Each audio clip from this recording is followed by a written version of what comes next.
Hello everyone, welcome to session. इस session में हम कर रहे हैं बच्चों पॉलिटी, और इससे पहले हमने शेड्यूल्स ऑफ इंडियन कॉन्स्टिट्यूशन को किया था। आज हम करेंगे part 1 of Indian constitution. Part 1 of Indian constitution जो है बच्चों, उसका जो हेडिंग जो होता है चैप्टर का, वो होता है the union and it's territory, यानी कि भारत देश और उसका संघ राज्य क्षेत्र। इस जो आपका पार्ट 1 जो है हमारे कॉन्स्टिट्यूशन का बच्चों, उसमें 4 आर्टिकल आते हैं, आर्टिकल 1 से लेके आर्टिकल 4। हर एक आर्टिकल में कुछ ना कुछ प्रोविजन आपका किया गया है। आइए प्रोविजंस को हम जानते हैं।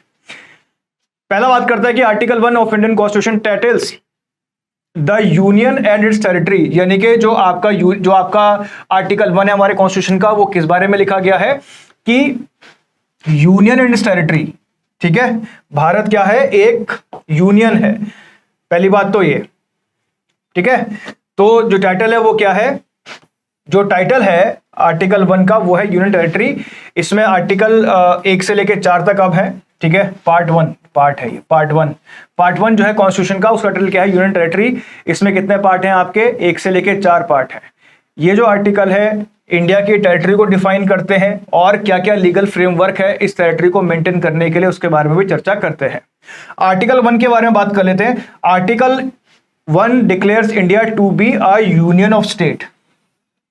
एक चीज और ध्यान रखेंगे बच्चों, हम जो है राज्यों का संघ है। राज्यों का संघ होने का मतलब यह है, अगर हम राज्यों का संघ है तो हमको यूनाइटेड स्टेट्स ऑफ इंडिया क्यों नहीं कहते। जैसे यूनाइटेड स्टेट्स ऑफ इंडिया है, उसको यूएसए हम कहते हैं, अमेरिका को यूएसए कहा जाता है। जैसे यूएई है, यूनाइटेड अरब एमिरेट्स, यानी कि उनको यूएई के नाम से जाना जाता है। लेकिन हम भी तो राज्यों का संघ है, लेकिन हमको तो यूनाइटेड स्टेट्स ऑफ इंडिया नहीं कहते। उसका कारण यह है बच्चों कि यूएसए और यूएई में वो अपने जितने भी स्टेट हैं वो अपनी इच्छा से एक देश बने हैं।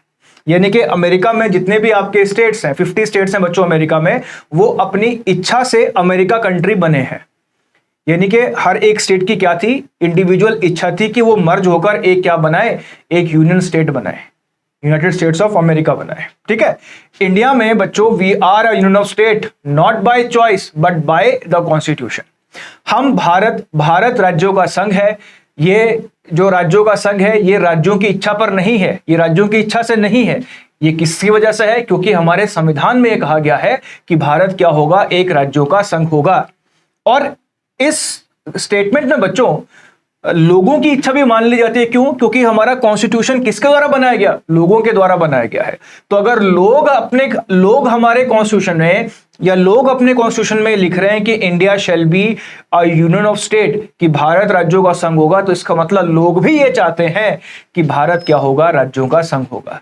सो we are a union by constitution not by choice. ठीक है, तो भारत क्या है बच्चों, राज्यों का संघ है। और ऐसा कहां लिखा गया है, हमारे कॉन्स्टिट्यूशन में लिखा गया है। इसके साथ साथ आपके आर्टिकल 1 में ही कितने आपके स्टेट्स हैं, कितनी आपकी यूटीज हैं, इसके बारे में ही आपका गिवन है। और ये किसकी तरफ इंडिकेटेड है, फर्स्ट शेड्यूल की तरफ इंडिकेटेड है। ठीक है, फर्स्ट शेड्यूल में भी हमने पढ़ा था कि फर्स्ट शेड्यूल का भी जो आपका सब्जेक्ट है वो क्या होता है, यूनियन एंड इट्स टेरिटरी आपका होता है। जो आर्टिकल 2 है वो पार्लियामेंट को इजाजत देता है कि पार्लियामेंट किसी भी नए स्टेट का इंडियन यूनियन में मर्जर कर सकती है। आर्टिकल 2 इस बारे में बात करता है कि किसी भी नई टेरिटरी को इंडियन यूनियन में सीड कराया जा सकता है। इसका मतलब है कि अगर इंडिया आज पाकिस्तान पर अटैक कर दे और पाकिस्तान को अगर भारत का भाग बनाना हो, तो पार्लियामेंट क्या करेगी, रेजोल्यूशन पास करेगी and Pakistan will become a part of Indian union. समझ में आया। और ऐसी पावर पार्लियामेंट को कहां दी है बच्चों, आर्टिकल 2 में दी है। आर्टिकल 2 इस बारे में बात करता है कि पार्लियामेंट किसी भी नए स्टेट को एडमिट कर सकती है, किसमें, इंडियन यूनियन में। एक बात ध्यान रखेंगे बच्चों कि पार्लियामेंट को नए स्टेट को एडमिट करने की पावर है, लेकिन इंडिया का कोई भाग तोड़कर किसी और को देने की पावर नहीं है।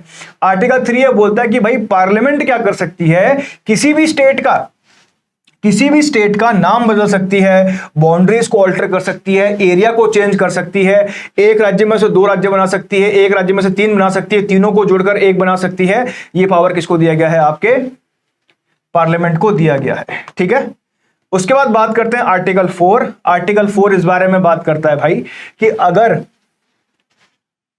पहले इसका थोड़ा सा बैकग्राउंड समझ लेते हैं कि आर्टिकल 4 का बैकग्राउंड क्या बोलता है। ये बोलता है कि भले ही पार्लियामेंट को आर्टिकल 2 के तहत किसी नए स्टेट को एडमिट करने की पावर है, आर्टिकल 3 के तहत आपकी किसी भी स्टेट की बाउंड्री को ऑल्टर करने की पावर है, लेकिन इसका यह बिल्कुल मतलब नहीं है कि वो अपने ऐसी लैंड का भाग जो इंडियन यूनियन का भाग है पहले से ही, उसको तोड़कर किसी और को दे सके। लेकिन अगर भविष्य में ऐसी जरूरत पड़ेगी तो उस समय आर्टिकल 368 का सहारा लिया जा सकता है। आर्टिकल 368 क्या है? आपके कॉन्स्टिट्यूशनल अमेंडमेंट है। आपको याद होगा कि 2015 में बच्चों हमने लैंड एंड बाउंड्री एग्रीमेंट किया है किसके साथ? बांग्लादेश के साथ। बांग्लादेश के निर्माण से लेकर 1971 से लेकर 2015 तक हमारा बांग्लादेश का बॉर्डर तय नहीं था। ऐसा क्यों था? क्योंकि हमारे बहुत सारे एनक्लेव बांग्लादेश में आते थे, बांग्लादेश के बहुत सारे एनक्लेव आपके भारत में आते थे, तो हमारी कोई बॉर्डर नहीं था। अब बांग्लादेश में जो एनक्लेव है उनको आर्टिकल 2 के तहत आप भारत में शामिल कर सकते हो, लेकिन जो इंडिया में बांग्लादेश के एनक्लेव हैं जो भारत भूमि के अधीन आते हैं उनको आप बांग्लादेश को कैसे दोगे? क्योंकि हमारे कॉन्स्टिट्यूशन में कहीं ये लिखा ही नहीं है कि आप अपनी जमीन को हिस्सा तोड़कर किसी और को दे सकते हो। तो उसका उपाय कौन करता है बच्चों? उसका उपाय करता है आर्टिकल 4, जो ये बोलता है कि अगर भविष्य में ऐसी जरूरत पड़ेगी तो आपको क्या करना पड़ेगा? आर्टिकल 368 का यूज करना पड़ेगा। और आर्टिकल 368 क्या बोलता है बच्चों? Constitutional amendment. आर्टिकल 368 में क्या है? कॉन्स्टिट्यूशनल अमेंडमेंट का प्रोसेस है कि अगर कहीं पर कॉन्स्टिट्यूशन जवाब देने में, हल निकालने में असफल रहता है तो ऐसी कंडीशन में संविधान में सुधार किए जा सकते हैं, कॉन्स्टिट्यूशन में अमेंडमेंट किए जा सकते हैं। ऐसा किसमें कहा गया है? 368 में। तो भारत से कोई हिस्सा तोड़कर कैसे दे बांग्लादेश को, इसका सुधार क्या निकला, इसका हल क्या निकला बच्चों? कि हम क्या करें? संविधान में संशोधन कर लें, हम अपनी बाउंड्री में ही क्या कर दें? आपका संशोधन करते हैं। तो आर्टिकल 4 इस बारे में चर्चा करता है बच्चों कि अगर किसी भी कंडीशन में कोई भी लॉज 2 और 3 से बाहर हो जाते हैं, ठीक है, और किसी भी नए राज्यों को बनाने के लिए, जोड़ने के लिए, तोड़ने के लिए, किसी नए संघ को शामिल करने के लिए अगर अमेंडमेंट की जरूरत पड़ेगी तो ऐसा अमेंडमेंट कब होगा? कहां, किसके अंडर होगा? आपके आर्टिकल 368 के अंदर किया जाएगा। सो आर्टिकल या पार्ट 1 जो हमारे कॉन्स्टिट्यूशन का, उसमें 4 आर्टिकल है बच्चों।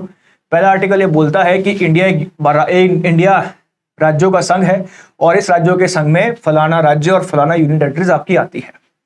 आर्टिकल 2 बच्चों इस बारे में बात करता है कि पार्लियामेंट को अधिकार दिया गया है कि हम किसी भी नए टेरिटरी को सीड करा सकते हैं, एडमिट करा सकते हैं। कहां पर? इंडियन टेरिटरी में। ऐसा अधिकार किसको दिया गया है? पार्लियामेंट को दिया गया है। आर्टिकल 3 ये बोलता है बच्चों कि पार्लियामेंट किसी भी स्टेट का नाम बदल सकती है, स्टेट की बाउंड्रीज को ऑल्टर कर सकती है, किसी नए स्टेट का फॉर्मेशन कर सकती है, या किन्हीं स्टेट्स का रीऑर्गेनाइजेशन भी आपका कर सकती है।